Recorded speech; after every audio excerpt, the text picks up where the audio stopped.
ఆంధ్రప్రదేశ్లోని ఎన్డీఏ కూటమి శ్రేణులకు నాగబాబు కీలక సూచన చేశారు. ఓటమి కళ్ల ముందు కనిపించడంతో వైసీపీ అరాచకానికి పాల్పడుతుందని, ప్రజలను కులాల పార్టీల వారీగా విభజించి చిచ్చుబెట్టి ఆనందించే రకం జగన్ అంటూ జనసేన నేత నాగబాబు తీవ్ర ఆరోపణలు గుప్పించారు.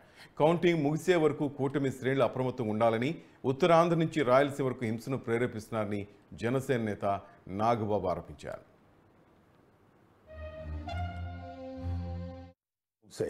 అందరికీ నమస్కారం. ఎన్నికలు ముగిశాయి. దాదాపు 82% ఓట్లు పోలయ్యాయి. ఇది ప్రజాస్వామ్యంలో మంచి పరిణామం. కానీ ఇదే సమయంలో ప్రజలందరం చాలా అప్రమత్తంగా ఉండాలి. ఎందుకంటే పోలింగ్తోనే ఎలక్షనీరింగ్ పూర్తి కాలేదు, కౌంటింగ్ కూడా ఉంది. ఓటమి కళ్ళ ముందు కనిపించడంతో వైసీపీ అసురగణం ఎంతటి అరాచకానికి ఒడిగొడుతుందో పల్నాడు, తాడిపత్రి, తిరుపతిలో చూసాం. సైకోపాత్ అనే మాట మనం వింటూ ఉంటాం.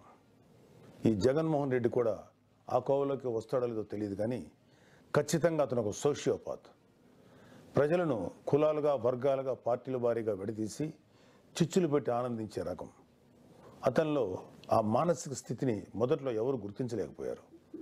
ఆ వ్యాధిని తన అసురగణానికి కూడా అంటించాడు. ఈ సోషియోపాత్ మానసిక స్థితి రోజు రోజుకి ముదిరిపోయింది. ఓటమి కనిపిస్తుండటంతో వైసీపీ ముఠాలు ఉన్మాదంతో ప్రజల ఇళ్ల మీద పడి అరాచకం సృష్టిస్తున్నాయి. మాచర్ల వైసీపీ ఎమ్మెల్యే సంబంధీకుల ఇళ్లలో పెట్రోల్ బాంబులు దొరికాయంటే ఫలితాలు వచ్చాక వీళ్ళు ఎంత రాక్షసత్వానికి తెగబడబోతున్నారో ప్రజలు గ్రహించాలి. తాడిపత్రిలో పోలీసులు కూడా తమను తాము రక్షించుకునేందుకు అగచాట్లు పడ్డారు. అంటే వైసీపీ ఎంతగా రెచ్చిపోతుందో అర్థం చేసుకోవాలి. వైసీపీకి ఓటు వేయలేదని తెలిసి ఇళ్లలో చొరబడి మహిళలను, పిల్లల్ని అందరినీ చావుగొట్టే పైశాచికత్వాన్ని పెంచింది ఎవరు?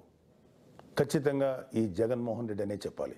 విశాఖపట్నంలోని కంచరపాలెంలో ఓ కుటుంబం కూటమి అభ్యర్థులకు ఓటు వేసిందని తెలిసి వైసీపీ గుండాలు ఆ ఇంట్లో మహిళలను, చదువుకుంటున్న పిల్లలపై దుర్మార్గంగా దాడి చేసింది.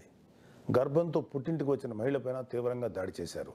అంటే వైసీపీ రాక్షసత్వం ఏ స్థాయిలో ఉందో తెలుసుకోండి. ఇలాంటివన్నీ తెలుసుకొని చిక్కటి చిరునవ్వులు చెందించే వ్యక్తిని ఏమనాలి? మహేష్ బాబు స్పైడర్ సినిమాలో విలన్ సూర్య గుర్తొస్తున్నాడు కదూ. ఉత్తరాంధ్ర నుంచి రాయలసీమ వరకు ఎన్నికల అనంతరం హింసను ప్రేరేపించడంలో వైసీపీ ఓటమి కనిపిస్తుంది. రాబోయే ఓటమిని కప్పిపుచ్చుకునేందుకే ఈ దాడులు చేస్తుంది. ఈవీఎంలు భద్రపరిచిన స్ట్రాంగ్ రూమ్స్ దగ్గర కూడా భద్రత పటిష్టంగా ఉంచాలి. అక్కడ సెంట్రల్ గవర్నమెంట్ వారిది 3 అంచెల సెక్యూరిటీ ఉంది. అయినా కూడా అక్కడ మన కూటమి పార్టీల ప్రతినిధులు నిరంతరం పహరా ఉండాలి.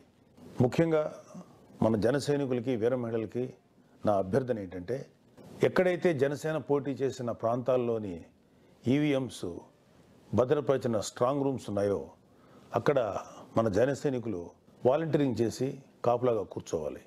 అందరికీ